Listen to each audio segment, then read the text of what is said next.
അർക്കാനലാതി വെളിവൊക്കെ ഗ്രഹിക്കുമൊരു കണ്ണിന്നു കണ്ണു മനമാകുന്ന കണ്ണതിനു കണ്ണായിരുന്ന പൊരുൾ താനെന്നുറയ്ക്കും അളവാനന്ദമെന്തു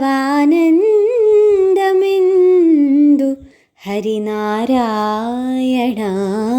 നമഃ. എല്ലാവർക്കും നമസ്കാരം. നമ്മൾ ഇന്നത്തെ സെഷൻ നമുക്കൊരു കഥയോടുകൂടി തുടങ്ങാം. പലർക്കും അറിയാവുന്ന കഥയായിരിക്കും, ചിലപ്പോ നമുക്കറിയാവുന്ന കഥാപാത്രങ്ങളാണ്. പക്ഷെ ഭഗവാൻ ശ്രീരാമന്റെ ഭക്തരായ തുളസീദാസും ഭഗവാൻ ശ്രീരാമന്റെ ഏറ്റവും വലിയ ഭക്തനായ ഹനുമാൻ സ്വാമിയും തമ്മിൽ കണ്ടുമുട്ടിയപ്പോൾ ഒരു കാര്യമാണ്.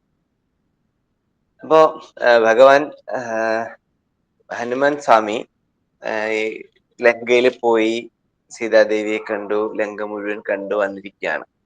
എന്നാൽ ഈ കഥകളെല്ലാം ഒരു ജനങ്ങൾക്കായി അല്ലെങ്കിൽ നമുക്കായി എഴുതി വെച്ച തുളസീദാസ് ഇതെല്ലാം അകക്കണ്ണിലൂടെ കണ്ട് അല്ലെങ്കിൽ മനസ്സിലൂടെ കണ്ട് ആ സങ്കല്പത്തിലൂടെ എഴുതി വെക്കുകയാണ് ഉണ്ടായത്.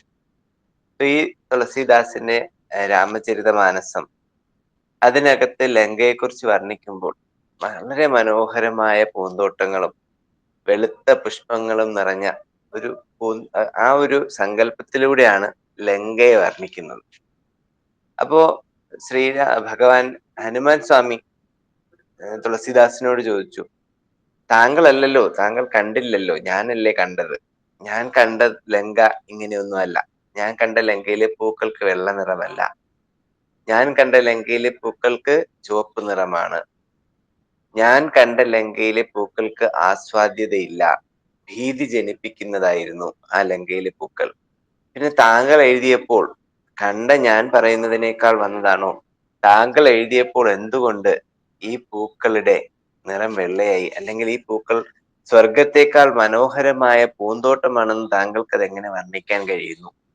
അപ്പൊ ഇവര് തമ്മിൽ സൗഹൃദപരമായ തർക്കമായി. ഇത് നേരിട്ട് കണ്ട ഹനുമാൻ സ്വാമിയും സങ്കല്പത്തിൽ കണ്ട തുളസീദാസും തമ്മിലുള്ള ഒരു തർക്കമായി മാറിയത്. അപ്പോൾ തീരുമാനമെടുക്കണ്ടേ? അങ്ങനെ അവർ ചർച്ച ചെയ്ത് വന്നപ്പോ ഹനുമാൻ സ്വാമി പറഞ്ഞു, ഞാൻ ലങ്കയിലേക്ക് പോയത് ഒരു ലക്ഷ്യത്തോടു കൂടിയാണ്. എന്തായിരുന്നു ആ ലക്ഷ്യം? സീതാദേവിയെ കണ്ടെത്തുക, തിരികെ കൊണ്ടുവരിക. അപ്പൊ ആ സമയത്ത് ഹനുമാൻ സ്വാമിയുടെ മനസ്സിൽ എന്തായിരുന്നു വികാരം? ആ സമയത്ത് സ്വാമിയുടെ മനസ്സിലുണ്ടായിരുന്ന വികാരം ശോകമായിരുന്നിരിക്കാം, ക്രോധമുണ്ടായിരുന്നിരിക്കാം, അവിടെ നിന്ന് രക്ഷപ്പെടണം അല്ലെങ്കിൽ ജയിക്കണം എന്നുള്ള ഒരു തോന്നലുണ്ടായിരുന്നിരിക്കാം. അത്തരം ഒരു രാജസികമായ ധാരാളം വികാരങ്ങളോടുകൂടി നിറഞ്ഞു നിന്ന ഒരു മനസ്സായിരുന്നു ഹനുമാൻ സ്വാമിക്ക് ലങ്കയിൽ പോകുമ്പോൾ.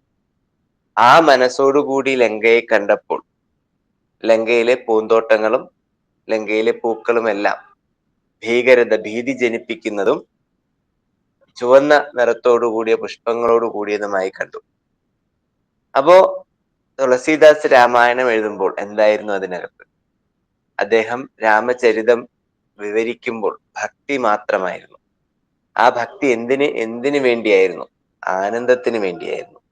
ശ്രീരാമചരിതം എഴുതുമ്പോൾ തുളസീദാസിന്റെ ലക്ഷ്യമെന്ന് പറയുന്നത് രാമചരിതം കേട്ട് ആനന്ദം കൊള്ളണം, അല്ലെങ്കിൽ രാമചരിതം എഴുതി ഉള്ളിൽ ആനന്ദം കൊള്ളണം.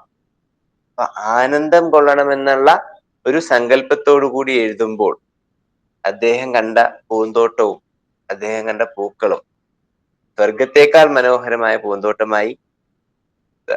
അതിലെ പൂക്കൾക്കെല്ലാം, പുഷ്പങ്ങളെല്ലാം വളരെ ശുഭ്ര നിറമായ അല്ലെങ്കിൽ വെളുത്ത നിറമായിട്ടുള്ള പൂക്കളായിരുന്നു. ഇത് ഒരു കഥയാണ്. ഈ കഥയിൽ നിന്ന് നമുക്ക് എന്താണ് മനസ്സിലാക്കാൻ കഴിയുക? ഇത് വ്യത്യസ്തമായ കാഴ്ചപ്പാടുകളാണ്. നമ്മുടെ മനസ്സ് എങ്ങനെ ഇരിക്കുന്നു, നമ്മുടെ മനസ്സിൽ എന്താണോ ഉള്ളത് അതനുസരിച്ച് മാത്രമേ ചുറ്റുപാടുകൾ ഉള്ളത് നമ്മൾ കാണുള്ളൂ, അല്ലെങ്കിൽ നമുക്കത് മാത്രമേ മനസ്സിലാക്കാനോ വിവരിക്കാനോ കഴിയുള്ളൂ.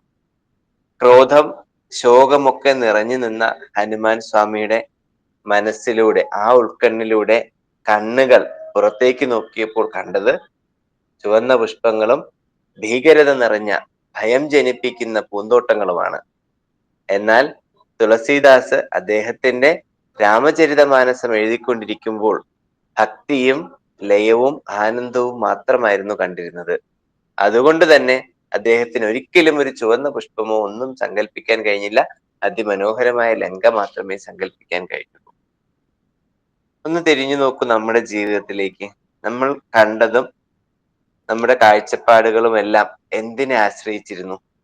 ചുറ്റുപാടുകളെയാണോ നമ്മുടെ മനസ്സിനെയാണോ? ഇല്ലേ? നമ്മളത് ചിന്തിച്ചിട്ടുണ്ടോ എപ്പോഴെങ്കിലും? ഇനി ഓരോ നിമിഷവും നമ്മുടെ ജീവിതത്തിൽ കിട്ടുന്ന അല്ലെങ്കിൽ നമ്മൾ കാണുന്ന കാഴ്ചകൾ, നമ്മൾ അനുഭവിക്കുന്ന അനുഭവങ്ങളൊക്കെ വരുമ്പോൾ, ഇന്ദ്രിയങ്ങളിലൂടെ നമ്മൾ അനുഭവിക്കുന്ന അനുഭവങ്ങൾ വരുമ്പോൾ നമ്മൾ മനസ്സിലാക്കേണ്ട ഒരു കാര്യമുണ്ട്.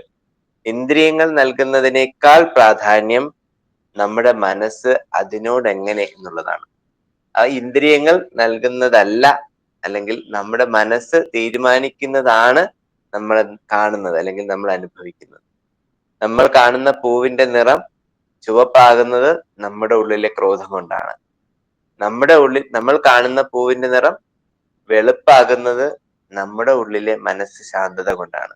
അപ്പോൾ വെളുത്ത പുഷ്പങ്ങൾ കാണണമോ ചുവന്ന പുഷ്പങ്ങൾ കാണണമോ, ഭീതി ജനിക്കുന്ന പൂന്തോട്ടം കാണണമോ വളരെ സ്വർഗതുല്യമായ മനോഹരമായ പൂന്തോട്ടം കാണണമോ എന്ന് തീരുമാനിക്കേണ്ടത് ചുറ്റുപാടുകളല്ല, നമ്മുടെ മനസ്സാണ്. ഇത് പെർസ്പെക്റ്റീവ്, കാഴ്ചപ്പാടുകളുടെ വ്യത്യാസമാണ്. അപ്പൊ നമ്മുടെ കാഴ്ചപ്പാടുകൾ നമ്മൾ മാറിയാൽ ദുഃഖകരമായ അവസ്ഥ എന്ന് നമ്മൾ വിചാരിക്കുന്ന പല കാര്യങ്ങളും നമ്മുടെ സുഖകരമായ അല്ലെങ്കിൽ നമ്മുടെ നേട്ടങ്ങൾക്ക് വേണ്ടിയുള്ളതായിരിക്കും. ഇന്ന് നമ്മൾ കാണുമ്പോൾ എന്തിന് ഭഗവാനെ എനിക്ക് ഇത്രയും വിഷമം തന്നു എന്ന് നമ്മൾ ചിന്തിക്കുമ്പോൾ, നമുക്ക് തന്ന ആ വിഷമം നമ്മൾ വിഷമമായി കാണുന്നത് കൊണ്ടാണ്, അല്ലെങ്കിൽ ഞാൻ അങ്ങനെ കാണുന്നത് കൊണ്ടല്ലേ എന്ന് ചിന്തിച്ചുകൊണ്ട് നമുക്കതിനെ ജീവിതത്തിന്റെ ഭാഗമാക്കി മാറ്റാൻ കഴിയും. എല്ലാ സന്തോഷങ്ങൾക്കും പിന്നിൽ ഒരു ദുഃഖമുണ്ട്. അപ്പോൾ ഒരു ദുഃഖം വരുമ്പോൾ നമ്മൾ മനസ്സിലാക്കേണ്ടത് ഇത് സന്തോഷത്തിന് മുന്നോടിയായ ദുഃഖമായിരിക്കാം എന്ന് ചിന്തിക്കാം. അങ്ങനെ ചിന്തിക്കുമ്പോൾ, അങ്ങനത്തെ കാഴ്ചപ്പാടുകൾ വരുമ്പോൾ ദുഃഖങ്ങളെ നമുക്ക് സന്തോഷത്തിന്റെ ഭാഗമാക്കി മാറ്റാൻ കഴിയും.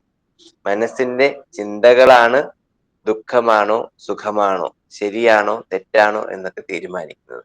മനസ്സ് ശാന്തമാക്കി ശുഭ്രമാക്കി വെക്കുമ്പോൾ, എപ്പോഴും പരിശുദ്ധമാക്കി വെക്കുമ്പോൾ, നമുക്ക് ചുറ്റും നമ്മൾ കാണുന്നതെല്ലാം വളരെ മനോഹരമായിരിക്കും, നമുക്ക് ജീവിതത്തിന് അനുകൂലമായിരിക്കും.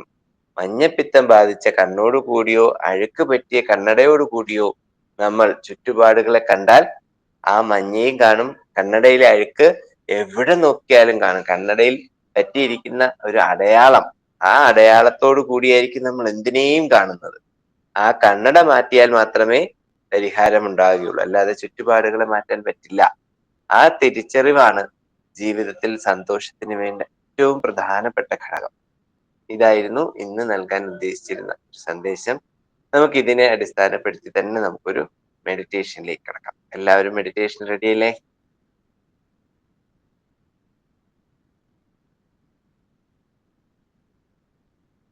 എല്ലാവരും മെഡിറ്റേഷൻ ആസ്വദിച്ചു എന്ന് വിശ്വസിക്കുന്നു. ശരിക്കും ഇത് അനുഭവിച്ച് ആസ്വദിച്ചിട്ടുള്ള ഒരു വയസ്സിയാണ് ഈ അമ്മയെ നമ്മൾ ഈ ആര്യസ്വത്ത കുടുംബത്തിലത്തെ. കാരണം ആദ്യം മുതൽ നമ്മൾ ഇതിൽ ചേർന്നത് കാരണം ഞാൻ ഭയങ്കര അധികം സങ്കുല മനസ്സോടെ ഇരുന്നിരുന്നതാണ്.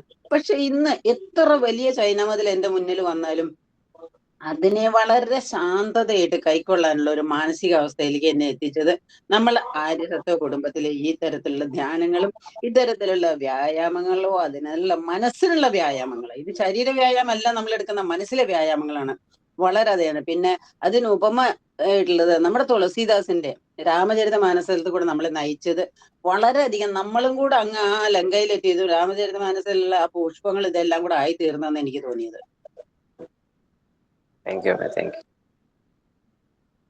നന്നായിരുന്നു. പ്രത്യേകിച്ച് രാമായണത്തിലെ പറഞ്ഞപ്പോ എനിക്ക് ഭയങ്കര ഇഷ്ടമായി. ഞാൻ എന്നും അധ്യാത്മ രാമായണം വായിക്കാറുണ്ട്. എനിക്ക് ഭയങ്കര ഇഷ്ടമാണ്. ഞാൻ ഭഗവത്ഗീതയൊക്കെ വായിച്ചിട്ടുണ്ട് കുറെ നാള്. പിന്നീടാണ് ഞാൻ അധ്യാത്മ രാമായണം വായിക്കുന്നത്. അപ്പൊ നമ്മുടെ മലയാളത്തിലെ എഴുത്തച്ഛൻ എഴുതിയിട്ടുള്ള ഇത്രയും ഡീപ്പായിട്ടുള്ള ഒരു ഗ്രന്ഥം ഒരു 2-3 വർഷമായിട്ട് ഞാൻ സ്ഥിരം വായിക്കുന്നുണ്ട്. എനിക്ക് ഭയങ്കര ഇഷ്ടമായി. പിന്നെ ലങ്കയിലെ കാര്യം പറഞ്ഞപ്പോ ഞാൻ ഒരു വട്ടം ഒരു യൂറോപ്പിലേക്ക് പോകുമ്പോ എന്റെ കൂടെ ശ്രീലങ്കക്കാരുണ്ടായിരുന്നു. അപ്പൊ അവൻ എന്റെ അടുത്ത് ഇങ്ങനെ പറഞ്ഞു, ഇങ്ങനെ രാവണന്റെ കൊട്ടാരങ്ങളും ഹനുമാൻ കത്തിച്ച സ്ഥലങ്ങളൊക്കെ ലങ്കയിലുണ്ടെന്ന് പറഞ്ഞു. അപ്പൊ എനിക്കൊന്ന് അന്ന് പോലെ പോയി കാണുന്ന ഒരു ആഗ്രഹം ഉണ്ടായിരുന്നു. സാറ് പറഞ്ഞപ്പോ എനിക്ക് ഭയങ്കര ഒരു താല്പര്യം തോന്നി. ഈ രാമായണം ബേസ്ഡ് ആയിട്ടുള്ള കാര്യങ്ങളൊക്കെ. പിന്നെ ഞാന് രാമനെ എപ്പളും ഞാൻ ആലോചിക്കാറുണ്ട്. കാരണം എന്ത് സ്ട്രഗിൾ വരുമ്പളും രാമൻ എന്ന് പറയുന്ന മനുഷ്യൻ ആണ് മനുഷ്യനായിട്ട് ജനിച്ചെങ്കിലും ജീവിതം മുഴുവൻ ധർമ്മത്തിന് വേണ്ടി സ്ട്രഗിൾ ചെയ്തിട്ടുള്ള ഒരാളാ. ആളുടെ ജീവിതത്തിൽ സന്തോഷം ഉണ്ടായിട്ടുണ്ടോ എന്ന് എനിക്കറിയില്ല. രാജാവായിട്ടും കാട്ടിൽ പോയി ഭാര്യയെ തിരിച്ചു കിട്ടിയിട്ടും ഉപേക്ഷിക്കേണ്ട അവസ്ഥ വന്നു. അപ്പൊ ഞാനും എന്തെങ്കിലും പ്രശ്നങ്ങളൊക്കെ വരുമ്പോ ഞാൻ ആലോചിക്കും ഇത്രയും വലിയ രാമനൊരു ഇത്രയും വലിയ പ്രശ്നങ്ങൾ ഉണ്ടായി. നമുക്ക് അത്രയൊന്നും ഉണ്ടായില്ലല്ലോ എന്ന് ഞാൻ ആലോചിക്കാറുണ്ട്. നന്നായിരുന്നു sir class. Thank you. Thank you. അത് തന്നെയാണ് കാഴ്ചപ്പാട്. ശ്രീരാമ ഭഗവാന്റെ ജീവിതം നമ്മുടെ ഈ പറയുന്ന സെഷനിൽ ഏതെങ്കിലും ഒരു ദിവസം വരുന്നുണ്ട്. ഈ കാഴ്ചപ്പാടുകളുമായി അദ്ദേഹം എങ്ങനെ ജീവിതത്തെ കണ്ടു, എങ്ങനെ ജീവിതത്തിൽ മുന്നോട്ട് പോയി എന്നുള്ളത്, ധർമ്മം, അത്തരം കാര്യങ്ങളെല്ലാം നമ്മുടെ വരും ദിവസങ്ങളിൽ ഉണ്ടാകും, ക്ലാസ് സെഷനുകളിൽ ഉണ്ടാകും. എല്ലാവർക്കും നന്ദി.